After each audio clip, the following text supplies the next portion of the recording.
Frumoși mei lei, bine ați venit, dragilor, la etalarea bonus pentru luna iunie. Să vedem ce mesaje mai au cărțile de tarot pentru voi. Vom începe cu acest minunat oracol. Bineînțeles că mesajele sunt valabile pentru toți cei care aveți soare, luna, ascendent sau Venus în leu. Și începem acum. Ok. 3 mesaje care au vrut să sară singure. În cazul vostru le luăm. O problemă neterminată. Am mai văzut asta la lei. Unii dintre voi vă confruntați probabil de ceva vreme cu niște bătăi de cap. Doamne, nu reușesc să termin o poveste, nu reușesc să ajung la o concluzie, nu am terminat o discuție, am nevoie să o termin, nu am terminat o, nu știu, ceva. Îți lipsește piesa finală care să te facă să înțelegi cu adevărat ceea ce tu ai nevoie să înțelegi. Încă îți mai lipsește ceva, din punctul tău de vedere cel puțin, da. Hai să vedem, mai departe. Introspecție. Poate că n-ar strica să privești în tine și să vezi, poate această piesă care îți lipsește se află în tine. Ce-ar fi să încerci să faci o introspecție și să vezi de ce ai impresia că îți lipsește, că îți lipsesc date, de ce ai această impresie? Și ultimul mesaj este o oportunitate. E ca și cum ai oportunitatea să descoperi în tine în această perioadă acea piesă de puzzle care pe tine să te facă să înțelegi sau să ajungi la o concluzie într-o anumită arie a vieții tale. Depinde unde îți lipsește acea ultimă piesă. La capătul cărților avem iertare, poate asta este cheia. Unii dintre voi aici poate că are legătură cu trebuie să iertați ceva sau trebuie să iertați pe cineva sau trebuie să vă iertați pe voi. Aveți nevoie să vă eliberați de ceva. Ce nu puteți să acceptați? Asta nu e pentru tine și tu o tolerezi. Wow, dragii mei, ce se întâmplă? Pentru unii dintre voi, mi-am luat impresia că ceea ce voi nu puteți să eliberați, ca să nu zic iertați, pentru că iertați, când vorbim despre iertare, mergem mult către religie și aici eu prefer să nu vorbesc, să folosesc cuvântul iertare, ci eliberare. Pentru că aici avem două mâini care eliberează un colibri. O pasăre colibri. Am zis cu accentul spaniol.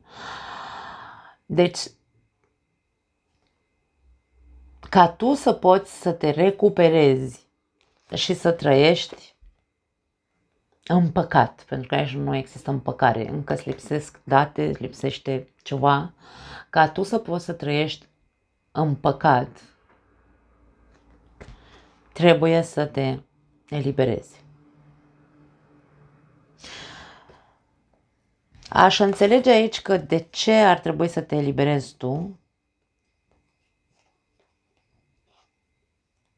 de o situație pe care o cunoști, pe care ai acceptat-o și te-a sufocat. Și ca și cum nu e pentru tine această sufocare. Nu mai tolera situații de sufocare. E ca și cum ți se spune, trăiește-ți viața odată. Da? Nu te mai lăsa tras în jos, insistând și insistând să menții ceva ce îți face rău în viața ta. Voi știți, luați mesajul așa cum e și așezați-l acolo unde voi nu puteți să trăiți împăcați cu ceva anume în viața voastră sau cu voi înșivă. Iartă dacă trebuie să ierți, eliberează ce ai de eliberat. E o situație care, ca și cum ți se spune, nu o mai tolera.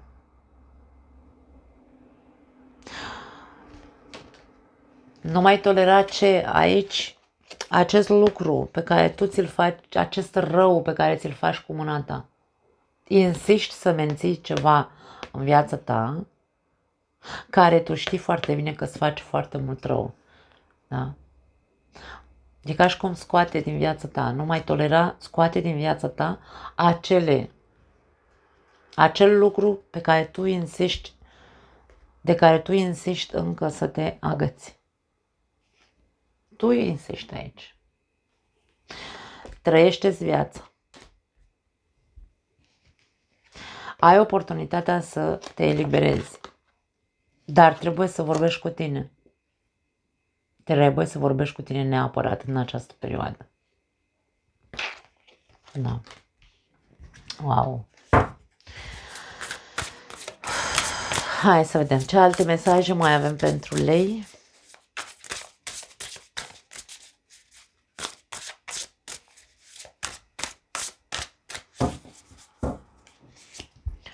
Asul de spade.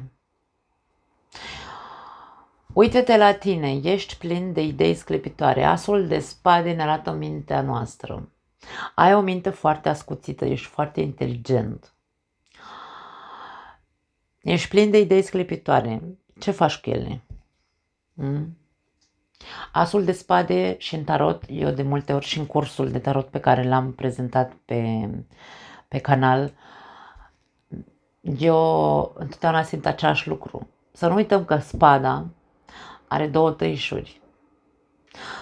De foarte multe ori cădem în extrema în care mintea noastră, gândurile noastre, chiar dacă suntem persoane inteligente, folosim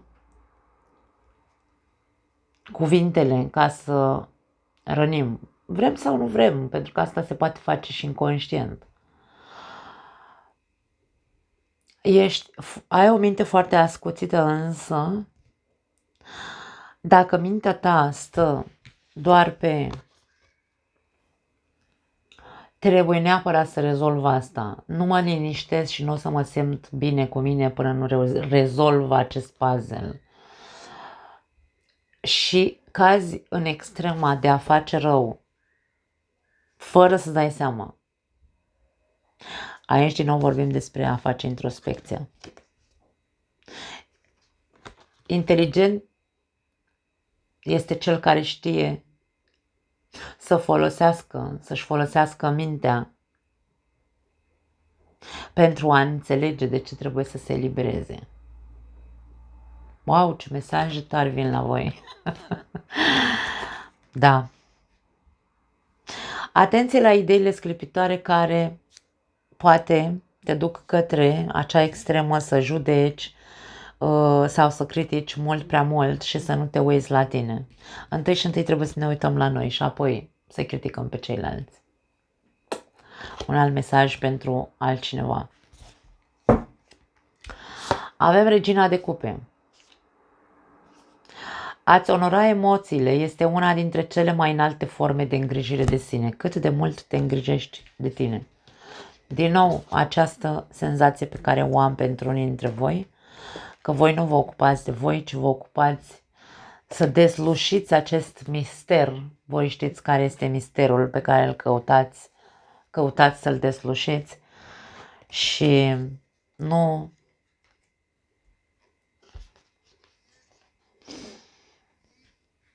La voi, ca și cum voi sunteți pe locul 15 în viața voastră. Nu încercați să rezolvi viața nimănui, tu rezolvă problemele care nu te lasă să închizi povestea, să te eliberezi sau să ierți.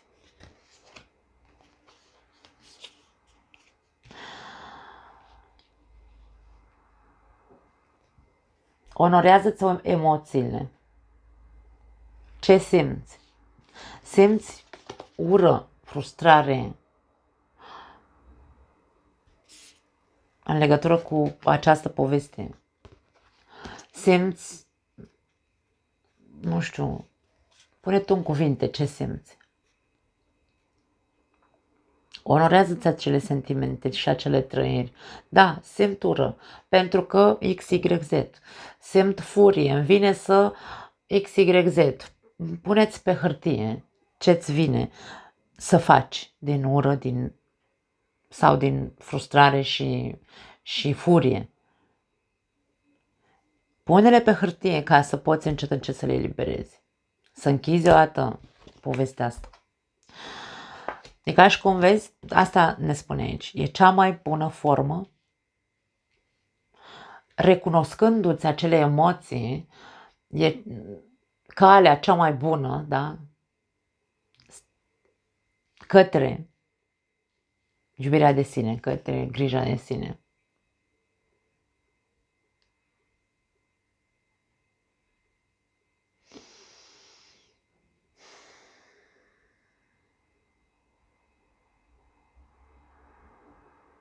Wow!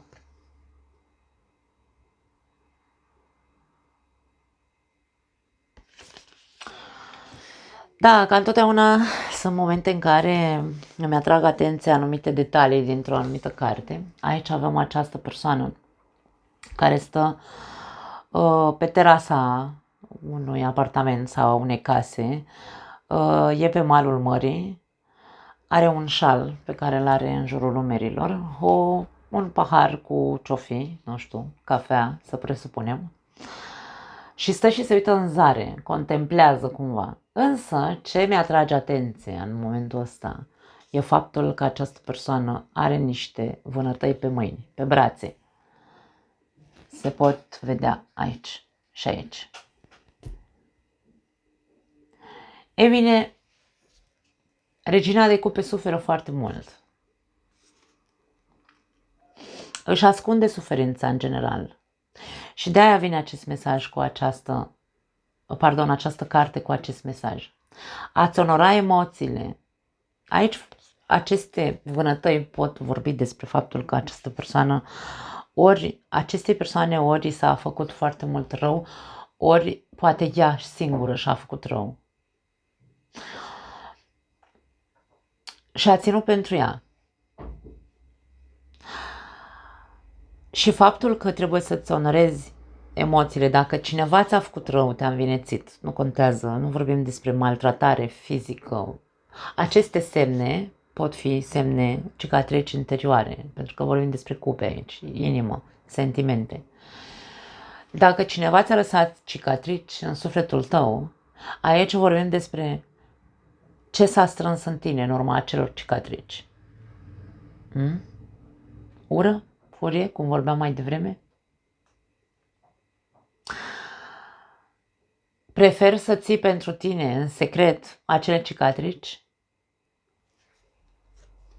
sau alegi să te eliberezi?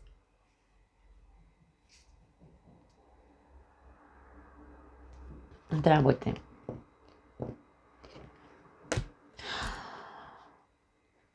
Cea mai înaltă formă de îngrijire de sine este să accepti ceea ce simți.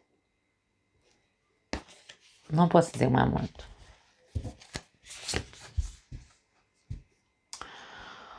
Cavalerul de cupe, foarte tare, a ieșit și la rac. Nu știu dacă aveți de-a face cu un rac sau voi aveți planete în zodia racului. Romantizează momentul prezent de fiecare dată când ai ocazia. Insist, și la rac am simțit același lucru. Nu trebuie să romantizezi nimic, să pui în cuvinte wow, cuvinte mari și să faci o poezie, nu. E vorba de ca și cum de câte ori ai ocazia să stai în prezența ta, să fii cu tine, de câte ori ai nevoie să nu neapărat să intri în contact cu emoțiile, dar să le asculți, cel puțin că ele există.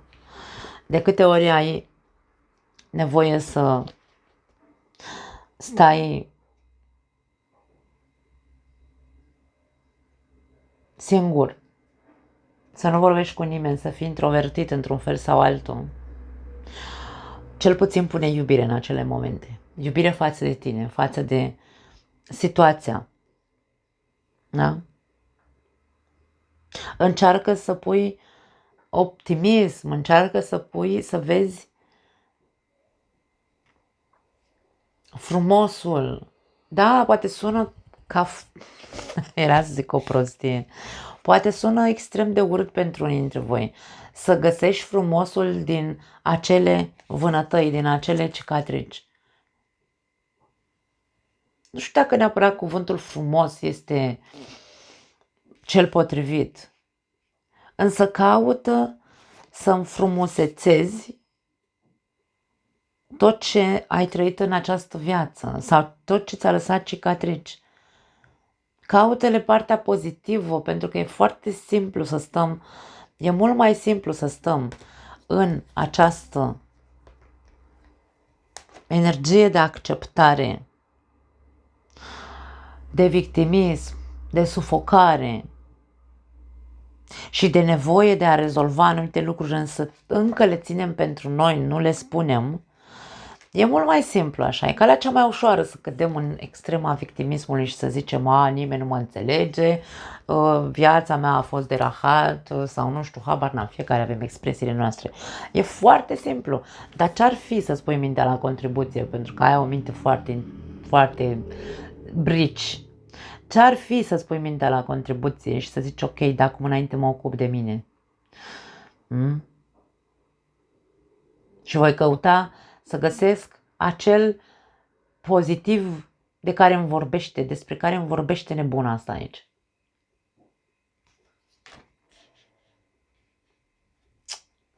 La capătul cărților, împărăteasa. Există frumusețe în fiecare experiență, vezi?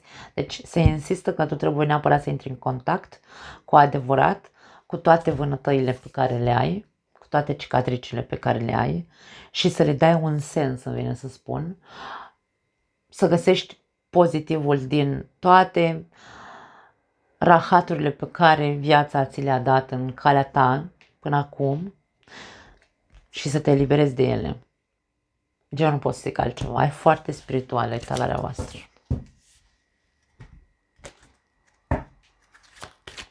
Hai să vedem. Mesaje de la Îngerii Iubirii.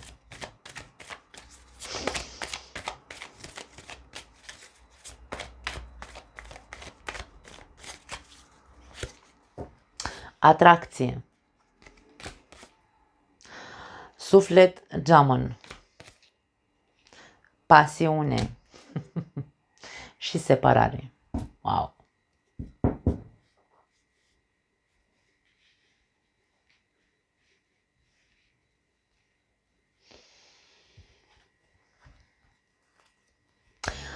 Eu am mai văzut acest aspect la voi și nu e vorba despre a vă despărți, atenție. Nu. Se anunță o perioadă departe de partenerul de viață pentru cei care aveți o relație. Dacă tu, în relația ta,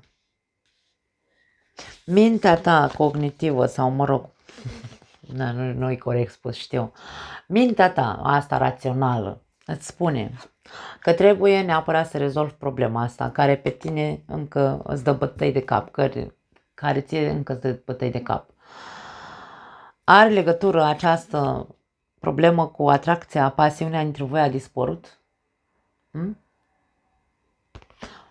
Ca să o treziți din nou sau să activați din nou pasiunea și atracția între voi doi, poate că n-ar strica să te îndepărtezi sau să, nu știu, du-te.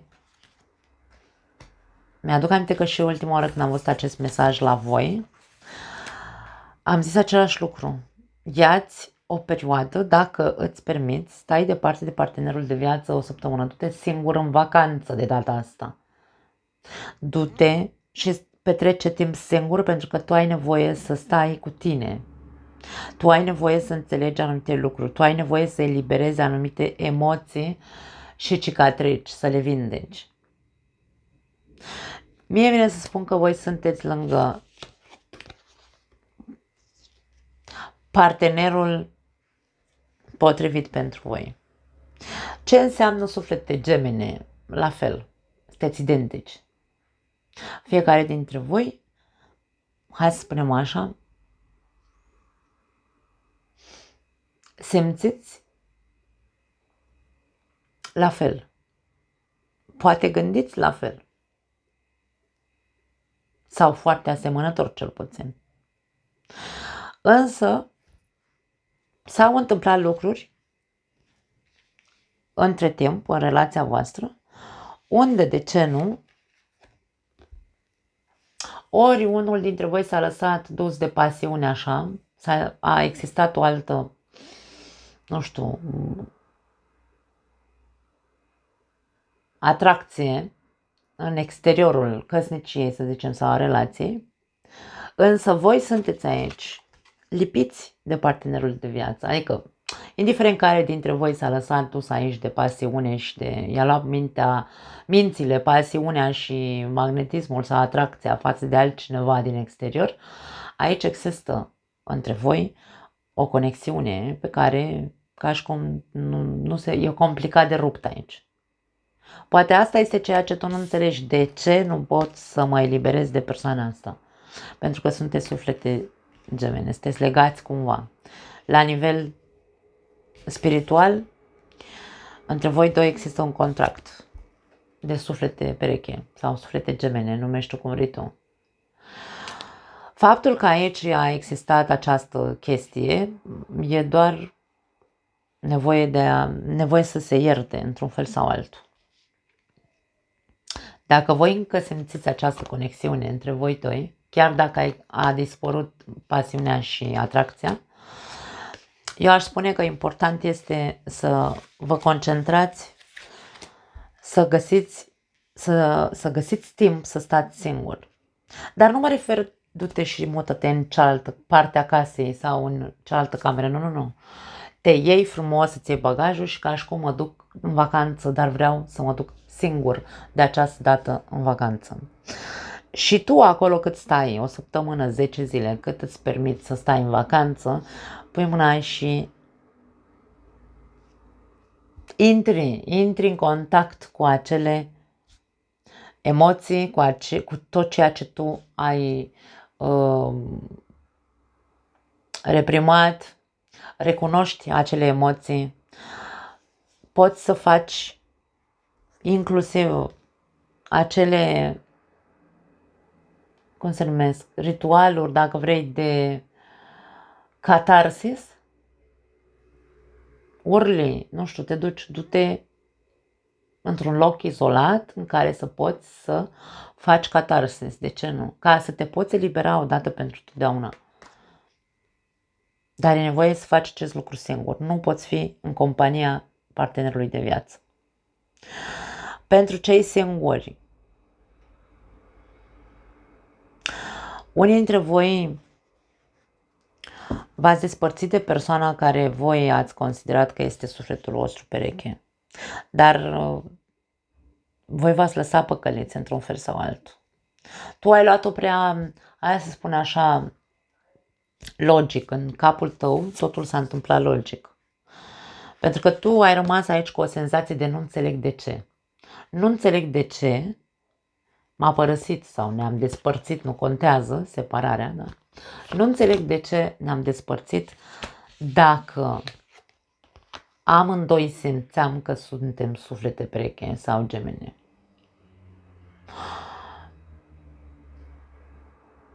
Ce n-ai vrut să vezi la această persoană?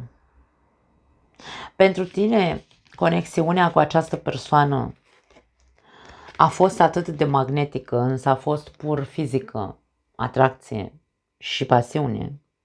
Funcționați foarte bine la nivel de, probabil, de sex sau de orice altceva, în afară de la nivel intim, emoțional. Și tu nu ai știut să separi aceste mesaje pe care le captai. Tu credeai că această persoană simte la fel ca tine, însă nu a fost așa. Te-ai păcălit cumva singur. Și de aia tu nu înțelegi, oricât de mult ai încerca cognitiv să înțelegi, de ce a trebuit să vă despărțiți. Pentru că tu ai asociat această pasiune și atracție față de persoana asta cu sentimente de ordin suflete pereche. Și povestea asta nu o să se termine niciodată dacă tu nu conștientizezi și nu te asculți cu adevărat. Și am să-ți spun un secret. De ce Nu. De ce încerci să dai o explicație acestei povești ca să nu se mai termine, ca să nu se termine, să nu se încheie odată în mintea ta, când tu știi că ai fost rănită de această persoană? Unii dintre voi poate că ați avut parte de violență fizică din partea acestei persoane. Sau ați ajuns să vă faceți rău singur din cauza a ceea ce mintea voastră vă spunea în legătură cu această persoană. Nu e un secret, tu știi asta. Ce-ar fi? Că poate nu neapărat a avut loc violență. Pentru unii dintre voi poate da, pentru alții dintre voi nu.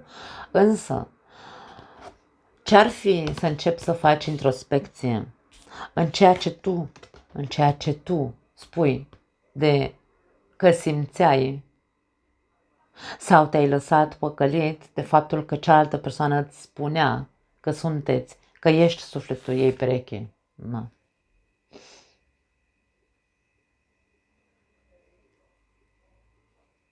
Fă introspecție. Pentru că tu de aici trebuie să tragi o concluzie. Tu de aici trebuie să înțelegi că indiferent că a fost o experiență urâtă și te-a părăsit această persoană sau poate tu ai părăsit-o, nu are importanță.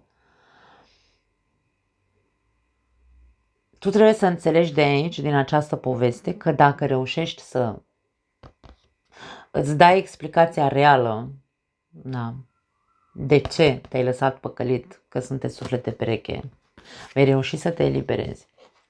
Și vei găsi cu adevărat explicația sau, hai să spunem așa, frumusețea din spatele acestei experiențe urâte. Vei găsi. Wow!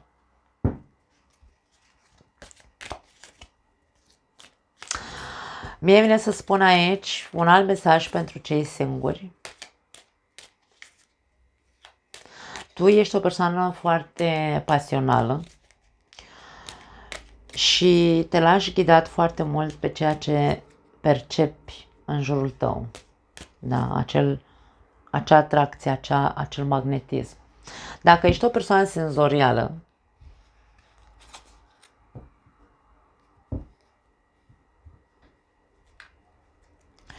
și tu iei, hai să spunem așa, ca la carte, tot ceea ce percepi la nivel senzorial când cunoști pe cineva, când doar ce ai cunoscut o persoană, pentru că poate așa a început povestea voastră. Tu ai perceput că această persoană o cunoști de undeva. Da, poate ai avut, de ce nu, un contract almic, vorbesc numai în spaniolă acum, un contract sufletesc cu această persoană cândva. V-ați hotărât să vă încarnați în această viață și să aveți o poveste împreună. Și tu ai perceput această atracție magnetică și poate și cealaltă persoană a perceput același lucru. Însă a fost probabil pentru scurt timp. A fost doar tot ce s-a dezlănțuit între voi. Pasiunea nebună, atracția, nu știu, totul a fost ca într-o telenovelă. Am aici imaginea asta. Când eram adolescentă citeam cărți de Sandra Brown. Și mi-aduc aminte pe coperta cărților. Erau aceste minunate iluzii cu care ne alimentam fiecare fată, nu? Și a fost o poveste ca în filme, cumva. A ținut puțin, probabil, însă a fost foarte intensă povestea voastră. Și tot ceea ce ți-a transmis această persoană, ca și cum o cunosc de undeva, v-ați recunoscut între voi când v-ați întâlnit, însă faptul că nu s-a ajuns la mai mult în această relație și a trebuit să vă separați sau să existe o despărțire, este pentru că probabil n-aș spune că te-ai păcălit, ci pur și simplu, într-un fel sau altul, ai interpretat tu altfel lucrurile în ceea ce privește explicația pe care ți-ai dat-o că ea este persoana persoana definitivă, nu? Dar a fost doar pură pasiune și o trăire așa, o poveste ca în filme. Da. Același lucru ți se poate întâmpla și cu următoarea persoană. Vreau să rămână un pic clar pentru unii dintre voi. Tot ceea ce voi percepeți, simțiți, când apare o persoană în viața voastră, pentru voi trebuie să fie cu pasiune și cu atracție. Dacă nu e, nu va fi. Încearcă să faci o introspecție și în acest fel. De ce te relaționezi așa? De ce trebuie neapărat să fie, wow, să fie ca în filme? Nu mai puțin. Mi-a căzut o carte pe aici. Ia uite ce a căzut. Interesant, balanța, justiția. De ce a trebuit să... Întreabă-te de ce...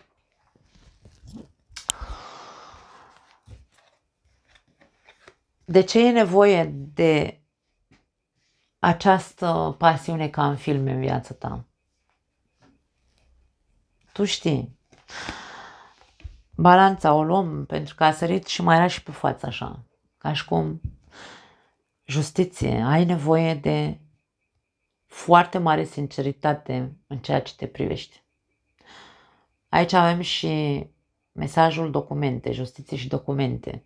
Poate pentru cei care aveți o relație, unii dintre voi poate că într-adevăr cea mai bună variantă, poate, depinde foarte mult. Dacă tu ești o persoană maltratată, de exemplu, cea mai bună variantă pentru tine este să pleci de acolo, să divorțezi de această persoană cu care ești. Nu te mai păcăli că e sufletul tău pereche, de exemplu. Da. Avem leul, uite că a ieșit în propria ta citire. Forță și succes.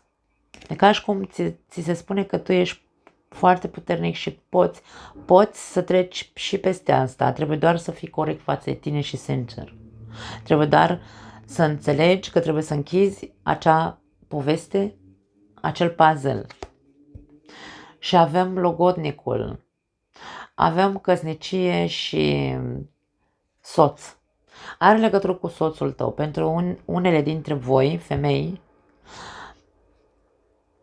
tot ceea ce am spus aici, toată această poveste care nu te duce la o concluzie, are legătură cu partenerul tău de viață. Tu, într-un fel sau altul, mie vine să spun că ți-ai pierdut puterea în această poveste. Pentru că te-ai lăsat învinețită, metaforic vorbind. Și nu ai preluat tu conducerea. Nu ai preluat tu, nu conducerea în relație, atenție, pentru că aici mergem pe cărări, cădem în cealaltă extremă, nu e despre asta. Nu ai preluat conducerea în ceea ce privește persoana ta. Ca tu să ai grijă de tine și să te iubești și să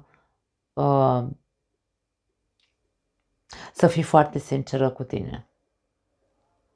N-ai fost corectă față de tine. E momentul acum să fii corectă față de tine.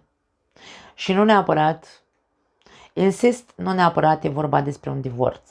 Pentru cei care suferiți aici maltratare fizică, da, de ce nu? Sau psihologică, nu contează. Orice tip de maltratare, aici e vorba despre ok. Trebuie să duci, să închei povestea prin justiție. Nu se mai poate susține. Dacă știți că în relația voastră nu aveți parte de maltratare, încercați să fiți doar introspectivi și să vă îndreptați către voi înșivă. Avem porumbelul, pace și seninătate. Asta este către ce trebuie să te îndrepți. Wow! Ca să ajungi la pace și seninătate trebuie să eliberezi, trebuie să ierți. Nu pot să zic altceva. Hai să vedem ultimele mesaje, că deja ne întindem foarte mult. Da, mesajele au fost foarte profunde pentru voi și la voi și la tauri. Parcă a ieșit foarte lungă etalarea, dacă mi-aduc eu bine aminte. Omoară-ți dragonii, fricile tale. Ce frici ai în viața ta? Ți-e frică de ți-e frică de să fii singur? Frica de singurătate este cel mai mare dragon sau monstru care zace în mintea noastră. Ce fac dacă divorțez, de exemplu? Întreabă-te ce faci dacă stai lângă o persoană care te maltratează psihic sau fizic. Iartă, din nou, deci aici, dragii mei, cei care știți că aveți nevoie să iertați ceva, faceți cumva și intrați în contact cu acea eliberare, cu acea iertare.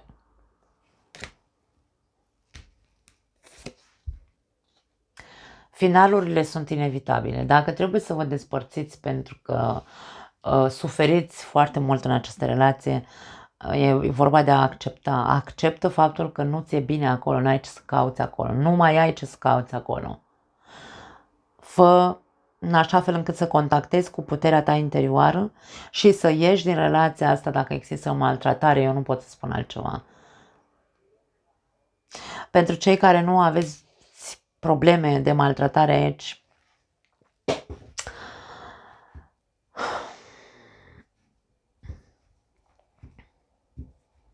finalurile sunt inevitabile, asta este foarte clar. Dar nu știu dacă la voi mai repede se face referire sau face referire acest mesaj la faptul că tu trebuie să lupți împotriva fricilor tale și să lupți să reușești să ierți. Atât. Să te eliberezi. Nu e vorba de despărțire pentru toată lumea. Atenție mare, încercați să faceți diferența între ce am spus despre maltratare și cei care nu suferiți maltratare. Avem fi propria prioritate, poftim, nu știu dacă e traducere corectă, însă, deci tu ai nevoie să te pui pe tine, prioritar în viața ta. Nu mai trebuie să te concentrezi pe restul lumii, nici pe copii dacă aveți, nici pe... Nu spun să-i lăsați deoparte, din nou nu mergem în cealaltă extremă. Tu trebuie să fii prima prioritate din viața ta, începând cu această perioadă. Pentru că tu ai nevoie să te vindeci, să te eliberezi de ceva, ai nevoie să ierți. E momentul să te centrezi pe tine. Restul persoanelor, că sunt copiii, că e partenerul de viață sau pe cine mai ai tu în jurul tău de care te îngrijești, să zicem așa, de care ai grijă, este secundar, e pe locul 2 sau trebuie să fie pe locul 2. Centrează-te pe tine pentru că suferința încă există și e momentul să te eliberezi de ea. E ca și cum e momentul să se închidă. Finalurile sunt inevitabile. Trebuie să se termine povestea asta din capul tău odată. Nu se mai poate susține la infinit. Da, wow. Nu mai am altceva pentru voi, dragii mei. Ne vedem data viitoare. Ciao.